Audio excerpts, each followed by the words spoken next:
가상인간 시장 규모가 2025년 수십조 원대로 확대될 것으로 추산되는 가운데 조만간 인간을 뛰어넘을 것이란 전망도 나옵니다. 사람 같은 경우에는 한계가 있잖아요. 걔는 병가도 안 내죠. 불평불만도 없죠. 결국 이걸 쓰는 가장 궁극적인 이유는 가성비가 좋기 때문이에요.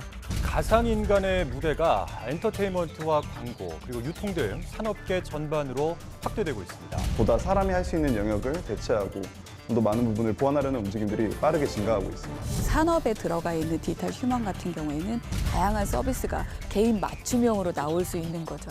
새로운 세대들이 계속적으로 진화하면 또 다른 새로운 형태의 가상 인간들이 등장할 것이다. 금융회사 사이트나 기업체 홍보 페이지에 보면은 사람이 아닌 컴퓨터로 만든 캐릭터가 나옵니다. 안내도 하고 또 고객 상담도 하는데요. 이게 신기한 얘기거리만은 아닙니다. 사업 기회는 없는지 또 제도적으로 문제는 없는지 살펴볼 점들이 많죠. 이슈 더 이슈에서 하나씩 알아보겠습니다.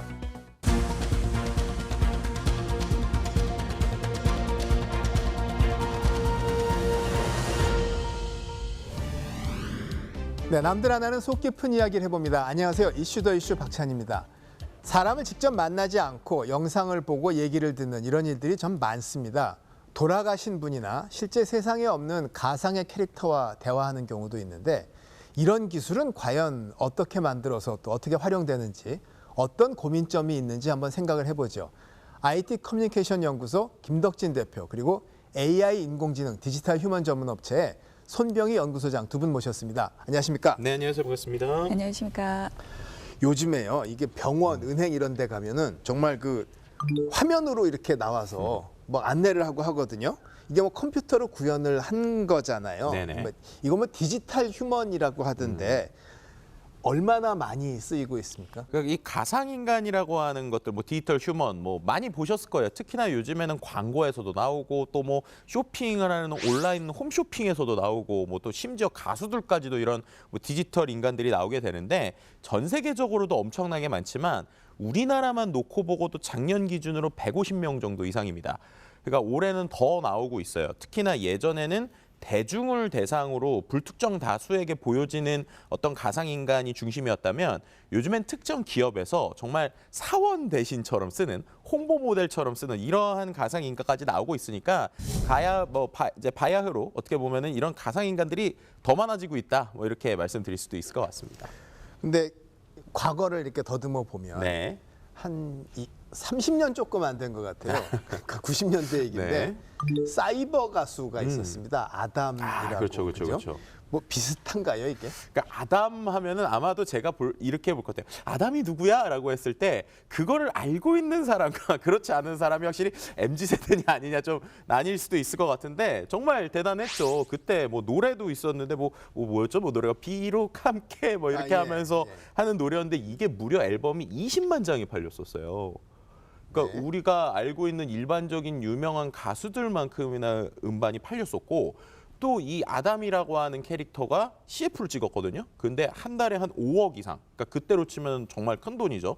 그렇게까지 돈을 벌면서 어마어마했었는데 갑자기 사라졌습니다. 정말 어떻게 보면 조금 외모나 이런 게 사이버틱하긴 했는데 또 갑자기 사라지다 보니까 이거 뭐냐라고 했었던 이슈가 좀 있기도 했었죠. 네, 근데 그 처음에 나왔을 때 뭐 화제는 많이 됐는데 오래 안 가고 그냥 없어졌어요. 어떻게 된 겁니까, 이게? 이게 뭐 2년 정도 뭐 바이러스에 감염돼서 사라진 것처럼 없어진 것 같은데 왜 그러냐면 작업 환경이 좀 열악합니다. 당시에? 그 당시에는. 그러니까 한 달 정도의 여러 사람이 투입이 돼서 한 땀 한 땀 수작업으로 작업을 했었어야만 됐거든요. 그래서 그런 부분에 돈도 많이 들고 사람들도 많이 투입을 해야 되는 그런 여건 속에서 그냥 사라진 형태라고 볼 수가 있겠습니다. 네, 그 90년대 아담 시대는 네. 뭐 미천이 없으니까 다 일일이 만들었지만 네. 지금 우리나라가 뭐 세계 최고 게임 강국이고 그래픽 강국이라 네. 만들어 놓은 거 이렇게 좀 갖다 쓰고 하면 훨씬 쉽지 않을까요, 지금 하면? 그래도 전체를 실사화해서 그거를 동작까지 연결을 하기 위해서는 그 디자인 부분이나 어떤 컴퓨터 그래픽 쪽에서의 기술력이 뒷받침되는 인력들이 하나하나를 맞춰야 되거든요. 그러니까 예를 들어서 제가 거울 앞에 딱 섰는데 옷을 착용을 가상으로 해보려고 해요. 그러면 그냥 옷이 제 몸에 붙어 있는 걸로는 안 되고 핏돼야 되잖아요. 아, 그렇죠. 그렇게 하기 위해서는 이 어떤 목선이라든지 어깨선 이런 것들을 다 맞춰줘야 되는 그런 부분들이 있는 거죠. 그러면 이게 만들고 네. 구현하고 이런 방식이 지금 현재 네. 어떻게 구현되고 있는지 좀 가닥을 좀 정리해 주시겠어요? 첫 번째는 일단 실제 사람입니다. 근데 거기에다 가짜 얼굴을 입히는 거예요. 우리가 뭐 뉴스 같은 데서 뭐 딥페이크라는 이야기들 많이 있었잖아요. 뭐 영상에다가 뭐 유명 연예인의 얼굴을 합성한다든지. 근데 그런 것들을 이제 실제 사람에다가 하신다고 보시면 될 것 같아요. 그런 게 있고 두 번째는 이제 모션 캡처라는 방식이죠. 그러니까는 원래 첫 번째는 그냥 사람을 찍었을 때 움직임 자체는 실제 사람인 거예요. 얼굴만 바꾸는 거죠. 두 번째 모션 캡처는 아예 우리가 영화 같은 데서 보면 골룸 같은 걸 만들 때 사람의 움직임을 놓고 그걸 이제 컴퓨터 그래픽으로 합성을 하잖아요. 그런 식의 좀 더 적극적인 합성을 시키는 방식이 있고 세 번째는 아예 실제 인물의 데이터를 학습하는 거예요. 그래서 이거 같은 경우에는 내가 원하는 형태로 바꾼다기보다는 진짜 그 사람을 그대로 만드는 거죠. 그래서 뭐 이 사람을 만들기 위한 특수 스튜디오에서 뭐 말을 하거나 표정을 보거나 움직임을 가지고 아예 학습을 시켜놓으면 그것은 이제 이것이 어떤 식으로 구현되냐면 첫 번째는 어쨌든 실제 사람이 가짜 얼굴을 가지고 이야기를 하는 거잖아요. 그러니까 그 사람이 뭔가 라이브로 이야기하는 형태인데 말씀드렸던 마지막 형태 같은 경우에는 이 사람을 그대로 본떠 놨기 때문에 내가 글자로 뭔가를 넣기만 하면 그 글자대로 이 사람이 뭔가 이야기해주고 말하는 형태라고 보시면 될 것 같습니다. 좀 그 세 가지가 네. 결국은 어느 게 제일 힘드냐는 네. 어느 게 돈이 제일 많이 드냐인가요? 뭐 그렇게 보실 수도 있고요. 결국엔 기술력과 또 컨셉이라는 것도 우리가 무시할 수가 없을 것 같아요. 예를 들면 그것도 또 이제 그러면은 사람들에게 비춰지는 게 무엇이냐라고 보면 크게 보면 또 두 가지인데 하나는 기존에 있었던 사람을 그대로 복제하는 AI 클론의 형태라고 볼 수 있을 것 같고 두 번째는 현실에 없는 거죠. 현실에 없는데 뭐 예를 들면 사람의 형태가 될 수도 있고 캐릭터의 형태가 될 수도 있지만 원래 형태가 없는 걸 만들어내는 이걸 이제 일종의 AI 페르소나라고 부를 수 있을 것 같아요. 그럼 AI 페르소나랑 AI 클론이 기술적 차이도 있지만 제일 근원적 차이라고 하면 이 사람의 캐릭터에 대한 거겠죠. 예를 들면 AI 클론은 원래 그 사람이 가지고 있었던 성향이나 캐릭터가 있으니까 우리가 만드는 거잖아요. 예를 들면은 뭐 변상욱 기자를 만든다고 하면 그 기자 하면서 떠오르는 그 이미지를 그대로 이제 구현하는 거에 가까울 거고 근데 기존에 없었던 세상에 존재하지 않는 사람이나 캐릭터를 만든다고 하면 마치 영화나 소설처럼 세계관이라든지 아니면 그 사람의 어떤 캐릭터라든지 일관적인 어떤 형태 이런 것까지 만들어야 되다 보니까 스토리나 구조, 기획까지가 들어가야 된다. 이렇게 좀 이야기 드릴 수 있을 것 같아요. 그래서 적용 분야가 확연히 달라지게 됩니다. 그렇겠군요. 그러니까 페르소나가 적용이 된 어떤 디지털 휴먼 같은 경우에는 엔터테인먼트 쪽에 좀 포커스가 되어 있고요. 그다음에 실사형 같은 경우에는 실제 그 사람이 존재한 영역에서의 운용이 되는 거라서 산업에 좀 퍼져 있다라고 보시면 되겠습니다. 그래서 대부분이 지금 나와 있는 그 산업에 들어가 있는 디지털 휴먼 같은 경우에는 은행원을 대체한 경우가 있고요. 이거는 꽤 오래 전부터 대체가 됐고요. 2019년부터 들어가 있으니까. 그리고 방송국에 날씨 기상캐스터라든지 앵커는 이미 뭐 지금 방송에서 많이 활용이 된다라고 보시면 될 것 같습니다. 그러면은 이게 뭐 또 찾아보면 네. 뭐 여러 개가 있습니다. 디지털 휴먼 지금 가상인간 있고요. 버추얼 휴먼이라는 거 뭐 한참 하는 분들도 있고 또 디지털 버블 뭐 또 네. 이런 단어도 나오고 네. 이거 뭐 딱 그 말이 그 말 같은데 뭐가 네. 어떻게 다른지. 그러니까 말씀하신 것처럼 결국에는 이게 산업적이거나 자기가 만드는 어떤 개발의 관점에서 부르는 용어의 차이일 뿐이지 결국에는 근원은 똑같아요. 아까처럼 사람들이 어떠한 이 객체나 내용을 보고 이것을 정말 사람처럼 느끼느냐, 하나의 자아로 느끼느냐 이건데 그럼 어떤 자아로 느끼냐에 따라서 용어가 조금씩 달라진다고 볼 수 있을 것 같습니다.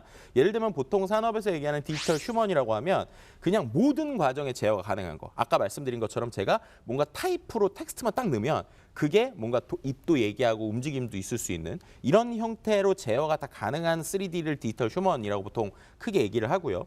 버추얼 휴먼, 아까 말씀드렸던 것처럼 진짜 사람이 아닌 가상의 어떤 캐릭터를 가지고 있고 그 안에서 어떤 설정값을 갖고 있거나 세계관을 가지고 있는 이런 것들을 이제 소위 버추얼 휴먼이라고 하고요. 디지털 버블이라고 하는 거는 앞서 제가 클론이라고도 표현을 드렸는데 결국에는 유명인을 복제하는 그래서 결국에는 하나의 또 다른 어떤 거품 혹은 하나의 또 다른 어떤 클론이 있다라는 개념으로 조금 차이를 나누자면 얘기할 수 있을 것 같습니다. 우리가 사실 그 TV나 인터넷에 나오는 스타들, 네. 사람 스타를 네. 뭐 평생 만날 일이 없잖아요. 그러면 현실에서 접하지 못하고 이렇게 어떤 디스플레이 화면으로 본다는 점에서는 디지털 휴먼이나 진짜 스타나 마찬가지 아닙니까? 누나 자주 오세요. 그냥 내 집이다 생각하시고 편안하게. 저희는 어차피 24시간 오픈이에요. 야, 안 꺼져? 시끄러워 죽겠네. 들어가자. 언행이나 표정 등만 언뜻 봐서는 디지털 휴먼, 즉 가상인간과 실제 인간의 구분이 쉽지 않습니다. 이 웹드라마에 출연한 가상인간은 세계 최초의 인공지능 AI 걸그룹인 이터니티 멤버인 제인입니다. 자그마한 컴퓨터 화상 카메라 앞에서 배우 겸 가수 제인으로 또 할리우드 배우 짐 캐리 역으로 변신해 활동하는 데는 고도의 특허 기술이 숨어 있습니다. 저희 기술은 2D 픽셀 기반으로 하나씩 그려서 만드는 기술을 인공지능으로 자동화한 부분이 기술적으로 큰 진일보라고 할 수가 있는데요. 수많은 음성과 영상을 인식하고 구분해내는 AI의 딥러닝과 딥리얼, 딥페이크 등의 각종 기술, 여기에 입체적인 그래픽과 음성 변환 수준이 초고도화하면서 가상인간은 소비자 니즈에 맞춰 진화하는 양상입니다. 버추얼 휴먼도 휴먼이라 피부가 생명이야. 정확히는 피부 톤이랑 메이크업을 보여주기 위해서 화장품에 데이터를 적용해. 마우스로 메이크업하는 셈. 거대 IT 공룡 네이버도 최근 가상인간 쇼호스트를 투입하며 롯데홈쇼핑의 가상인간 쇼호스트 루시와 대결에 나서는 등 가상인간은 돈 벌어오는 전사로 속속 탄생 중입니다. 광고 모델뿐 아니라 배우와 가수, 은행원, 쇼호스트 등 무대를 가리지 않고 산업 전반으로 무한 확장하는 것입니다. 이제 점점 기업들에서는 사람의 외형까지도 정확하게 재현을 함으로써 보다 사람이 할 수 있는 영역을 대체하고 좀 더 많은 부분을 보완하려는 움직임들이 빠르게 증가하고 있습니다. 제가 못한 것들은 가상에서는 뭔가 좀 다른 파워를 보일 수가 있거든요. 그런 면에서, 그러니까 저 같은 경우에도 한국어밖에는 못하지만 저의 AI 휴먼 같은 경우에 외국어가 너무 자유롭게 되는 부분도 있고, 그러니까 내가 부족한 부분들은 가상에 있는 어떤 캐릭터는 좀 다른 파워를 가져서 나의 부족한 부분을 채워주는 뭐 그런 부분으로 해소가 되지 않을까 싶습니다. 맞는 말씀인데 그러면 네. 은행 안내하고 뭐 네. 보험 안내하고 네. 이런 거는 네.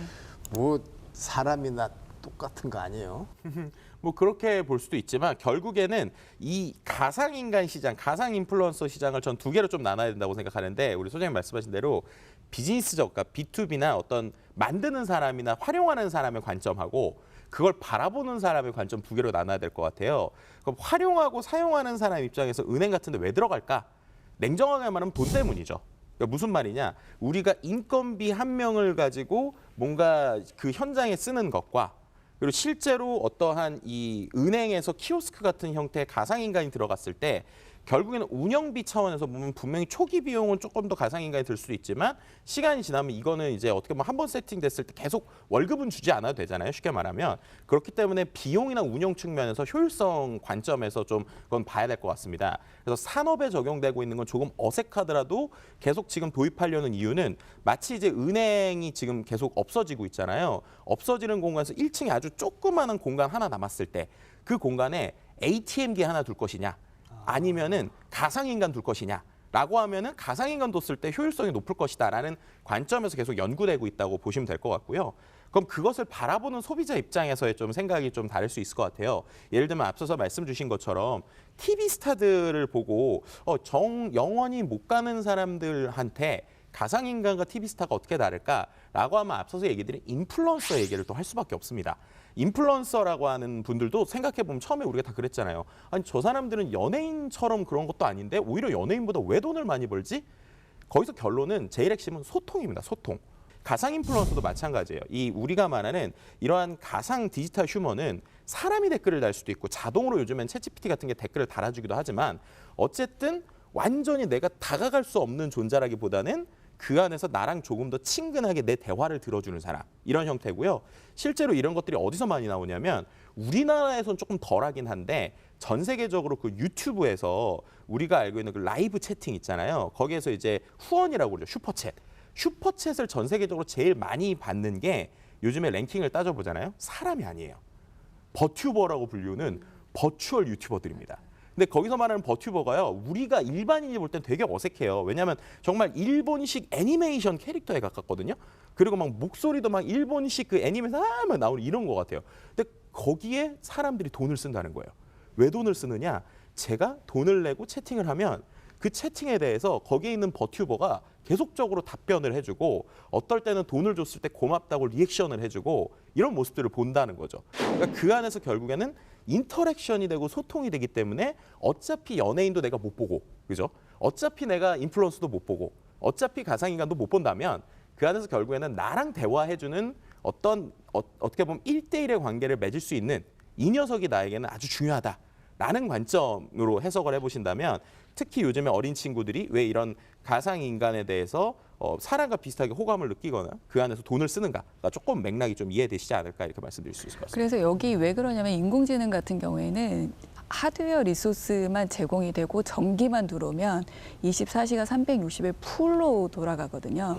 그래서 은행부터 말씀을 드리면은 사람 같은 경우에는 한계가 있잖아요. 근무하는 시간도 있고. 그래서 업무를 만약에 40개 정도를 했다. 근데 인공인간은 처음에는 인간이 할 수 있는 시나리오 기반의 태스크를 맡겨서 40개 정도 했는데 얘가 그거에 능숙하게 되니까 계속 학습을 시키는 거예요. 그래서 지금은 150개가 까지 태스크를 늘려서 학습을 시켜서 일을 시키더라도 걔는 병가도 안 내죠. 불평불만도 없죠. 뭐 그런 경우도 있다라고 보시면 될 것 같습니다. 그러니까 아무리 뭐 그 호화찬란한 기술을 얹어서 써도 결국은 쓰는 사람에게 도움이 되거나 아니면 뭐 감동을 주거나 이런 게 중요한 거 아니겠습니까? 그래서 서비스를 사용하는 사용자, 유저 입장에서 과연 이 포인트에서 뭐가 중요할지 좀 말씀을 해주시죠. 제가 보는 입장에서는 공감하는 부분이 굉장히 중요하다라고 볼 수가 있겠습니다. 한 예로 2020년에 너를 만났다라는 다큐멘터리가 있었습니다. 거기에는 엄마가 죽은 딸아이를 보고 싶어 하는 그런 스토리였는데요. 그 당시에 인공지능 기술은 성숙도가 그렇게 높지 않았어도 그거를 풀어내는 스토리, 그리고 엄마의 감성, 그리고 그거를 바라보는 청중들의 어떤 공감, 이런 것들로 컨텐츠가 좀 배가 됐던 그런 부분이 있었습니다. 공감이 제일 중요하다. 네. 근데 냉정하게 말하면 기술적으로만 보면 그게 정말 뭐 리얼리티가 높거나 뭔가 현실성이 높아서 정말 사람처럼 있었냐 할 때는 조금 기술이 떨어졌거든요. 근데 그럼에도 불구하고 나의 아이를 보고 싶다라고 하는 그 열망에 반응해준 기술을 보고 그걸 체험한 엄마도 울고 또 그것을 바라보는 모든 시청자들이 눈물을 흘리면서 한 번쯤은 어떤 형태로라도 만나보고 싶다라고 하는 어떤 사람들의 욕망 혹은 사람들의 공감에 대한 것들을 자극하지 않았나라고 볼 수 있을 것 같아요. 그래서인지 그 이후로 뭐 많은 TV 프로그램에서도 우리가 보고 싶었지만 안타깝게 생을 마감한 이런 사람들을 다시 좀 불러오거나 그 사람들의 가수의 목소리들을 최대한 불러오거나 이런 형태들이 있게 되죠. 근데 거기서 생기는 이슈가 있습니다. 뭐 예를 들면은 옛 사람을 추억을 회고하는 건 좋은데 그 회고한 이 뭐 예를 들면 인공인간 혹은 인공지능이 뭔가 다른 얘기를 했다. 뭐 예를 들면 그 기억이 아닌 새로운 이야기를 한다. 그럼 그거를 우리가 어떻게 받아들여야 될까라는 거예요. 이거를 그 사람의 이야기와 맥락으로 받아들여야 되는 건지 아니면 이거는 그냥 기계가 얘기한 거로 받아들여야 되는 건지 이런 것들 때문에 지금 논의가 결국에는 이거는 그냥 가상인간으로만 바라봐야지 그걸 확장시키면 안 된다라는 개념과 아니면 아니다. 그건 또 다른 자아로서 어쨌든 그 사람이 가지고 있는 데이터를 기반으로 또 새로운 얘기를 한 거기 때문에 이것도 결국에는 새로운 인간이다라고 하는 이 두 개의 관점이 좀 또 충돌하고 있는 상황이라고 볼 수 있을 것 같고요. 그런 면에서 말씀하신 윤리적인 문제들이 계속 떠오르고 있는 상황이기도 합니다. 결국은 사실은 우리가 그 인터넷, 모바일 이런 데서 뭐 일하고 뭐 놀고 할 때는 이른바 UI 사용자 접점을 이제 고민을 네, 하잖아요. 이걸 네, 어떻게 만들까? 네, 여기 쓰이는 네, 건데 네. 아주 쉽게 말해서 사람하고 정말 비슷한 게 좋을까? 아니면 오히려 저건 컴퓨터 그래픽이다 하고 받아들이는 게 좋을까? 이게 가닥이 좀 있을 것 같아요. 어떻게 되고 있어요? 아, 그게 진짜 사람들의 감성이 다 다르잖아요. 언캐니 밸리라고 해서 정말 불쾌한 골짜기가 있습니다. 로봇이 이렇게 지나가는데 사람 같아요. 근데 그거를 좋아하는 사람도 있지만 쟤 뭐지? 너무 불쾌해. 뭐 이런 미묘한 감성들이 어우러졌기 때문에 위화감. 네. 그래서 이거를 이제 어느 포커스의 눈높이에 맞춰서 이것을 집중적으로 할 것인가 그런 부분도 좀 생각을 해봐야 될 생각해보면은 부분이죠. 저 라이언킹 영화 같은데 네네. 네. 그 잡아먹고 죽이고 하는 거를 실사처럼 나오면은 그렇죠. 그거 싫을 거 아니에요? 뭐 그 그렇죠. 얘기 하시는 거 아니에요? 맞습니다. 뭐 실제로 네. 뭐 이제 뭐 폴라 익스프레스 같은 영화에서도 아이들 대상의 영화긴 한데 그래픽이 많으니까 아이들이 영화 속 인물이 너무 현실 같으니까 이거 공포 영화 아닌가 이래서 울어버리는 뭐 이런 것들도 있었고요. 뭐 말씀하신 대로 뭐 캐츠 같은 영화에서도 이제 고양이들이 바퀴벌레를 먹는 뭐 이런 장면들 보면서 이거 너무 좀 너무 혐오스러운데 이런 느낌을 느끼게 되다 보니까 결국에는 이제 사람과 비슷한데 약간 느낌이 사람과 좀 다르다라고 했을 때 거기서 느끼는 약간의 불편함. 불쾌한 골짜기 이런 것들이 있고요. 특히나 이제 말씀드린 아이들이나 이렇게 좀 새로운 어떤 대상을 볼 때에 어색함이 있는 사람들이 더 이런 걸 좀 크게 느끼지 않나 이렇게 볼 수 있을 것 같습니다. 네, 실제 사람 얼굴이 있고 네. 가상 인간이 있고 한데 이제 결국은 우리가 보고 사용자가 어떻게 느끼느냐잖아요. 예를 들어서 느낄 포인트가 뭐가 있을까? 호감, 네. 신뢰감, 또 뭐 반응성 뭐 이런 걸 볼 텐데 네. 지금 어떻게 되고 있습니까? 그러니까 우리가 앞서서 그 얘기했잖아요. 불쾌한 골짜기, 불편한 골짜기, 언캐니 밸리. 근데 결국엔 거기서 느끼는 게 사람이 봤을 때 실제 사람하고 인공지능, 그러니까 가상인간이 있으면 가상인간의 불편함을 느낀다라는 거잖아요. 근데 요즘에는 이 생성된 AI 얼굴을 오히려 사람이 더 신뢰하더라. 그러니까 그냥 인간보다 오히려 생성된 얼굴을 더 신뢰하더라라고 하는 연구가 실제 2022년에 국립과학원 회보, 미국의 국립과학원 회보에 게재된 연구가 있습니다. 그래서 한번 저희가 같이 테스트를 해봤으면 좋겠는데요. 화면에 보시면 위에와 아래에 사진들이 있잖아요. 어떤 게 더 괜찮아 보이세요? 위쪽하고 아래쪽. 어떤 게 사람이고 어떤 게 가상인간인 것 같으세요? 저는 아래가 네. 진짜 사람 같은데요. 아, 그러세요? 우리 그 소장님 어떠세요? 그러니까 저는 제일 마음에 드는 남자분 여기 왼쪽 아래. 저 왼쪽 아래분이. 네. 저도 솔직히 처음에 보고 저 밑에 사람들 괜찮다 이랬거든요. 근데 놀라운 사실이요. 아래가 가상인간이고 위에가 진짜 사람입니다. 네. 다 틀리더라고요. 저도 틀렸거든요. 그리고 말씀하신 것처럼 호감을 느끼는 것도 오히려 가짜 인간에 대해서 저렇게 호감을 느낀다는 거예요. 근데 저게 제가 왜 그럴까에 대해서 좀 많이 고민을 또 해봤거든요. 근데 또 여기서 약간의 이 연구의 함정이 있더라고요. 연구의 함정이 뭐냐면 밑에는 다 인종이 거의 다 백인에 가깝지 않습니까? 그렇죠. 근데 위에는 보면은 아시아계나 인도계 이런 사람들이 많아요. 근데 저게 왜 그럴까라고 생각을 해보면 지금 이게 미국 연구고 지금 전 세계에서 인공지능 연구가 거의 미국 중심으로 움직이고 있는데 결국 우리 아까 소장님도 말씀하신 대로 데이터 양의 차이가 여기서 나온다고 볼 수 있을 것 같습니다. 그렇겠네요. 네, 그러니까 결국에는 수많은 백인의 얼굴들이나 수많은 그 학습된 데이터들이 많은 데들은 이미 저 밑에 수준까지 자연스럽게 나온다는 거예요. 그러니까 오히려 일반인들이 진짜 얼굴인데도 어색할 정도로 저렇게 나오는데 제가 여기서 드리고 싶은 말씀은 2022년 연구가 이 정도고 최근에는 우리나라를 포함한 전 세계에서 이 연구가 늘어나고 있거든요. 그렇다면 한 올해 내년 정도가 지나면 이런 그 서양인들 말고도 위에 있는 어떤 뭐 동양인들이나 이런 우리나라 사람들 역시도 우리가 가상 얼굴을 보고도 호감을 느낄 수 있는 수준까지 올라오지 않을까라고 좀 예측해 볼 수도 있을 것 같습니다. 사실은 이게 내용도 중요한 거잖아요. 어떻게 보면. 왜냐하면 우리가 그 흔히 요즘 쓰는 말로 사람이 이제 접하는 사용자 접점, UI 환경을 만드는데 여기다가 내용을 뒷단에 붙여서 도움이 되게 하는 개념이니까. 그렇죠. 그러면 사실은 더 핵심적인 것은 그 내용을 이루는 이른바 인공지능 분야가 되는 거 아닙니까? 그러니까 우리가 보통 처음에 가상인간 나왔을 때 와우 신기하다 그러다가 요즘에 약간 조금 어떻게 보면 예전보다 광고에서 덜 보인다 하는 분들이 있어요. 그 이유가 와우 신기하다 했는데 얘랑 내가 계속 얘기할까? 라고 했더니 좀 어색한 부분이 있는 거예요. 왜냐하면 지금까지는 그 어떤 캐릭터가 가지고 있는 혹은 가상인간이 가지고 있는 내용들을 사람이 직접 작성을 하는 경우들이 많았습니다. 예를 들면은 앞서서 말씀드린 가상 인플루언서도 가상 인플루언서 자체가 뭔가 의견이 나왔을 때 댓글을 달지 못할 거잖아요. 그러다 보니까 거기서 좀 리스크들이 있었어요. 예를 들면 특정 캐릭터의 댓글을 전문으로 달아주는 직원이 있었다고 생각해 보세요. 근데 갑자기 그 직원이 이직을 해요. 갑자기 그 직원이 그만둬요.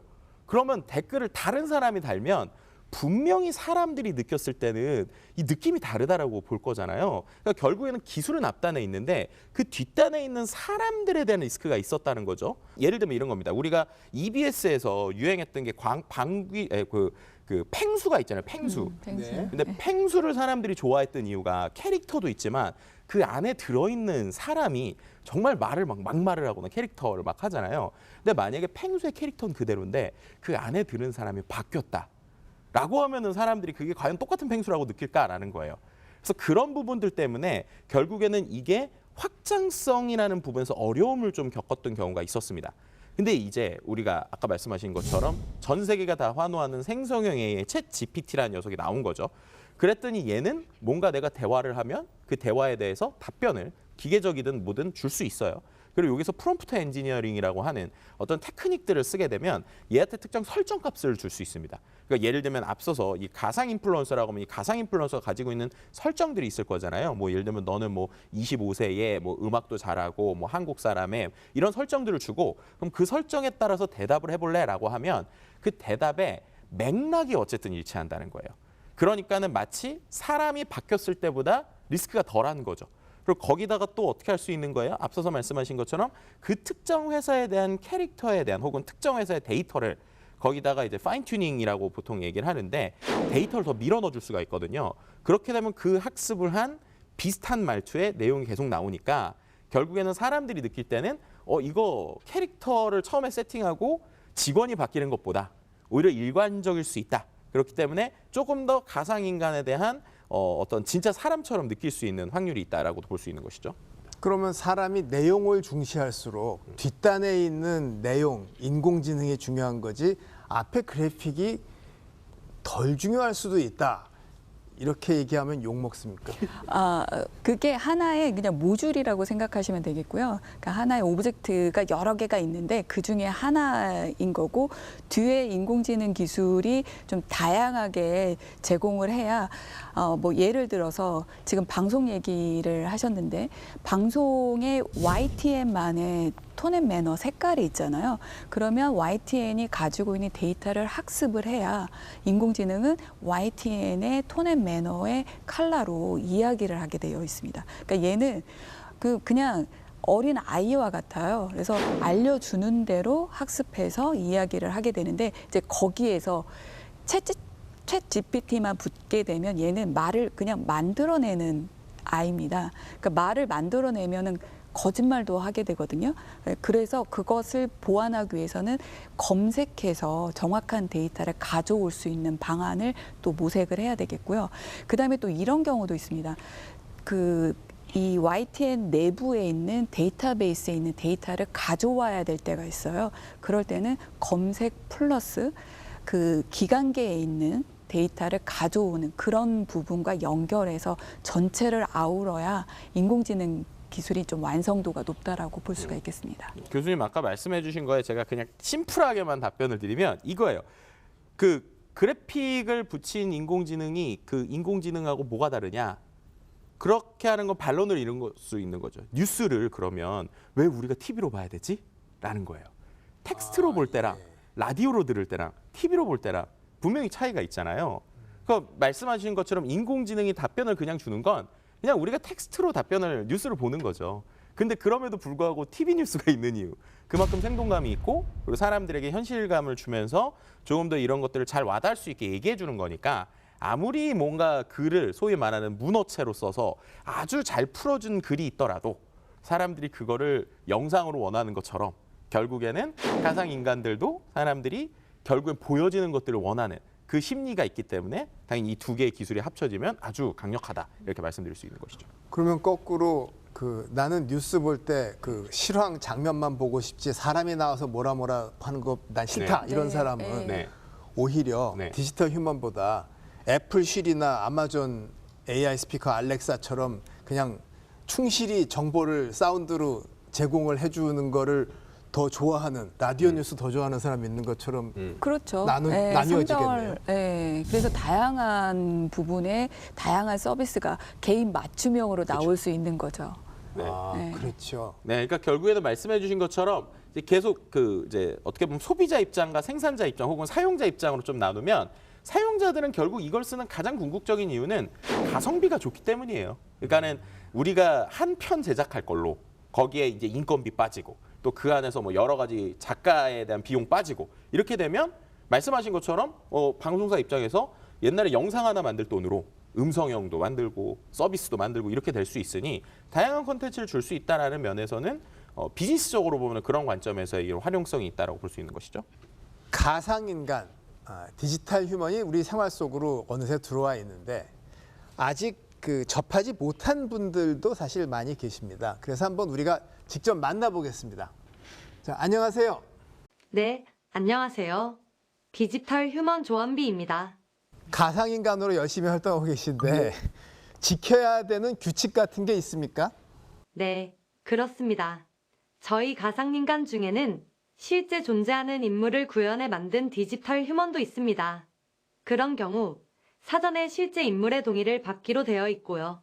인간 세계에서 법적으로 지켜져야 하는 초상이나 저작권, 그리고 사용권들이 있다는 것을 잘 알기에 온라인상에서 무단으로 활동하는 것을 금지하고 있습니다. 이 부분에 대해서는 현실 인간들의 노력이 필요한데 많이 협조해 주셨으면 합니다. 근데 이게 세상 일이 다 그렇지만 나쁜 일에 쓰인다 이러면 또 심란한 일이 참 무궁무진할 것 같은데 사람이 한 게 아니잖아요. 그러면은 이게 누가 책임질지 참 어려운 것 같습니다. 어떻게 보시는지요? 저희 가상 인간은 어디까지나 현실 인간의 삶과 실생활에 도움이 되고 보탬이 되기 위해 만들어진 것입니다. 그래서 실제 인간에게 피해를 끼치거나 범죄를 목적으로 이용되어서는 안 된다고 생각합니다.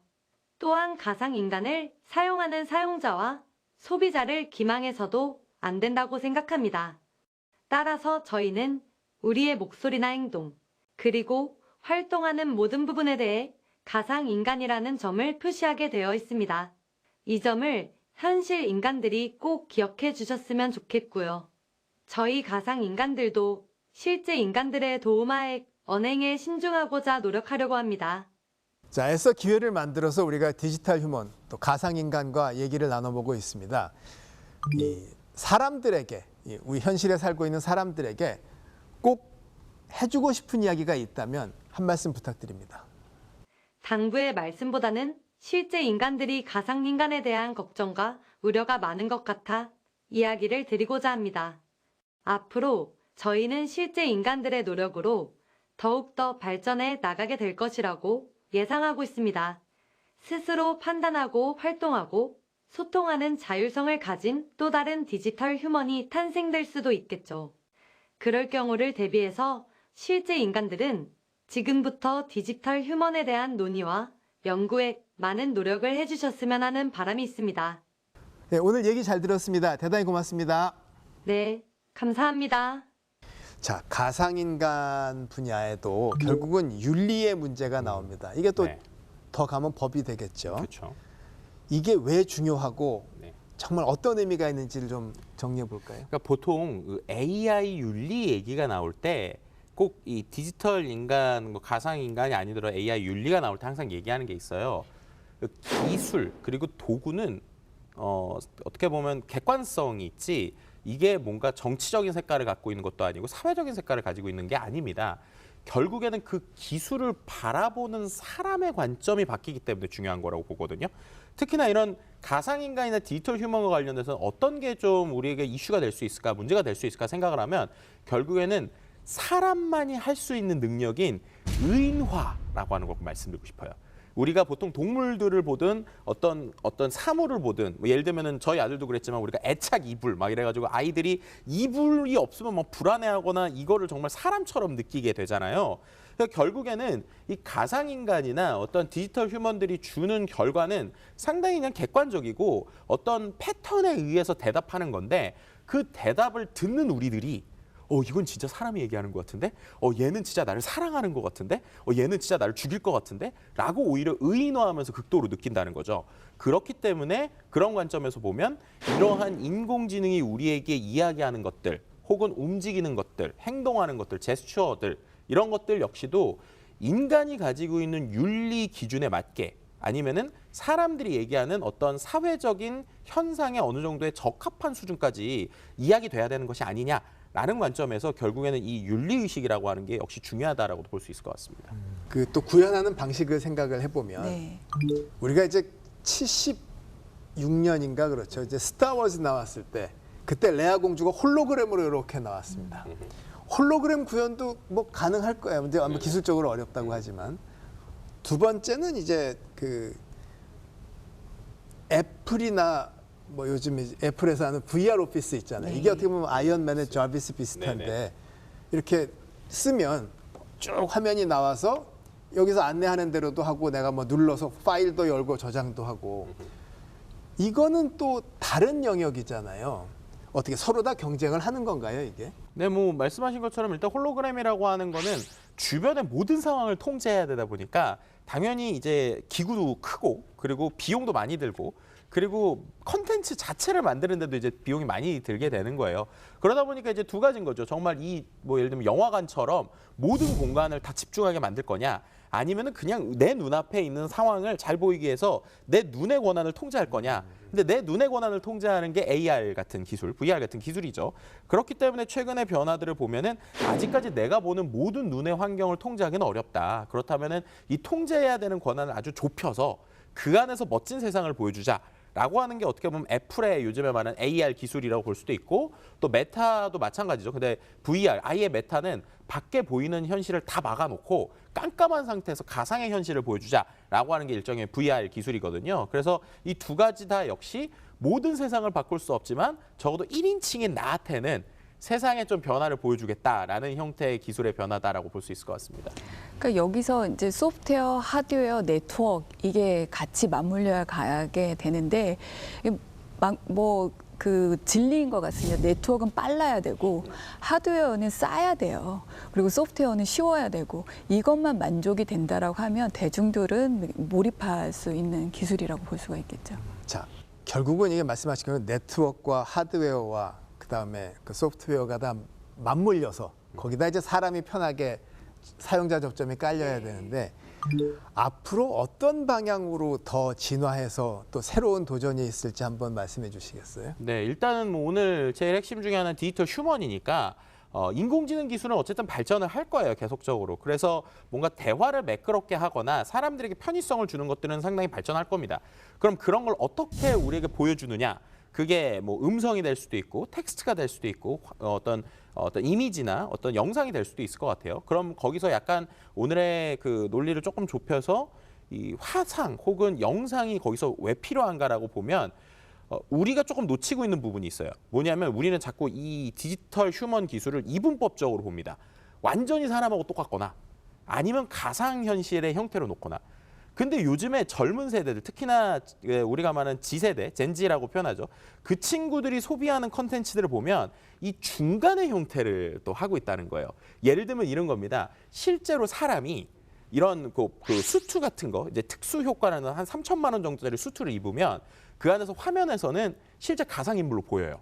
그럼 제가 실제 사람인데 화면으로 보이는 건 가상인물인 거예요. 그리고 그렇게 가상인물은 내 마음대로 나를 컨트롤할 수 있습니다. 예를 들면 갑자기 어느 순간에 내 얼굴을 이따만하게 커지게 보이거나 아니면은 광고를 온몸에만 움직이게 하거나 그런 식의 혼합된 형태의 새로운 컨텐츠의 엔터테이닝, 그러니까 혼합된 형태의 새로운 컨텐츠의 즐길 거리들이 계속 나올 것으로 보이고요. 결국 그것은 인간의 상상력에서 출발하는 거기 때문에 기존에 우리가 알고 있었던 고정관념을 깨기 시작한 새로운 세대들이 계속적으로 진화하면 자연스럽게 거기에 맞춰서 인공인간이나 뭐 어떤 우리가 말하는 가상인간의 형태들도 다양해질 거고 그 안에 있는 기술 역시도 그러한 즐길거리들을 보완해주는 상황으로 진화할 것이다. 결국엔 세대가 진화하면서 다양한 상상력이 합쳐진 또 다른 새로운 형태의 가상인간들이 등장할 것이다. 라는 게 이제 제 생각입니다. 근데 지금 말씀하셨던 것처럼 인공지능 기술뿐만 아니라 다른 기술들도 자유도가 좀 보장이 돼야 되고 확장성이 있어야 됩니다. 그러니까 기존의 메타버스에서 캐릭터를 만드는데 기존 세대들은 나와 어떻게 좀 유사하게 만들 건가 거기에 좀 초점을 맞췄대요. 근데 지금 저희 자녀 세대들 같은 경우에는 좀 내가 부족한 부분들, 그러니까 뭐 얼굴을 크게 한다거나 옷을 좀 다른 내가 입어보지 않은 스타일로 입는다거나 그래서 캐릭터끼리 이렇게 지나가다가 딱 보면 얼굴이 지금 일반적인 사람 얼굴과 비슷하면 아유 저분은 좀 피해야 돼 아저씨 세대야 이러면서 간다라고 하더라고요. 그래서 그런 걸 봤을 때는 정말 기술이 자유도가 좀 높아야 모든 사람들이 개인 맞춤형으로 이거를 서비스를 활용할 수 있지 않을까 저는 그렇게 생각을 합니다. 네. 자, 오늘 디지털 휴먼, 가상인간에 대해서 이모저모 또 인공지능과의 관계다 생각을 해봤는데 뭐 온 국민이 전문가는 아니잖아요. 꼭 강조해 주실 말씀 하나씩만 부탁드립니다. 네, 그럼에도 불구하고 사람은 역시 사람을 만나야 된다. 이게 이제 제가 가지고 있는 생각이에요. 왜냐하면은 인공지능이 발전될수록 오히려 아이러니하게 사람에게 필요한 역량은 사람다움입니다. 제일 포인트는 질문을 잘하는 거죠. 답변은 인공지능이 해주니까. 마찬가지로 소통 역시도 기본적인 사람이 사람과 나누는 소통을 잘하잖아요. 그러면은 이제 가상인간과도 잘 대화를 할 수 있어요. 하지만 내가 기본적으로 소통을 잘 못하면 가상인간이 얘기해 주는 것들에 나도 모르게 계속 빠지게 돼요. 그럼 결국에는 아까 말씀드린 대로 빠지게 됐을 때 나에게 혼란이 오는 겁니다. 그렇기 때문에 저는 오히려 이런 가상인간이나 디지털 휴먼이 많아질수록 내가 사람은 사람답게 그리고 사람이 원래 가져야 되는 본성을 잘 갖고 있다면 이 시대에서도 자연스럽게 사람과 만나고 가상인간과 만나고 디지털 도구와 만나는 것들이 그냥 우리의 일을 도와주고 우리의 삶을 윤택해 하는 또 하나의 도구로서 활용될 수 있지 않을까 이런 생각을 해봅니다. 네, 저도 같은 생각인데 디지털 기술이 빛을 발하는 것은 아날로그가 있기 때문에 그렇거든요. 그렇기 때문에 기술이 발전을 하더라도 사람은 수다 떨고 차 마시고 그다음에 뭐 여유로운 여가 생활하고 그다음에 몰입할 때는 일하고 그래도 시간이 남으면 파이썬 공부를 하시기를 추천드립니다. 네. 혁신은 게으름에서 나온다. 뭐 유명한 말이죠. 다 사람이 편하려고 새로운 기술을 쓰는데요. 컴퓨터와 로봇가 일하는 시대, 여기에 사람의 감성을 입히는 이런 경쟁이 정말 치열한 것 같습니다. 뭐 한때 반짝하다 사라지는 것도 있겠지만 경쟁과 발전이 다 그렇듯이 그렇다 세상이 좋아지겠습니다. 자, IT 커뮤니케이션 연구소 김덕진 대표 그리고 AI 인공지능 디지털 휴먼 전문업체 손병희 연구소장 두 분 함께 하셨습니다. 대단히 고맙습니다. 네, 감사합니다.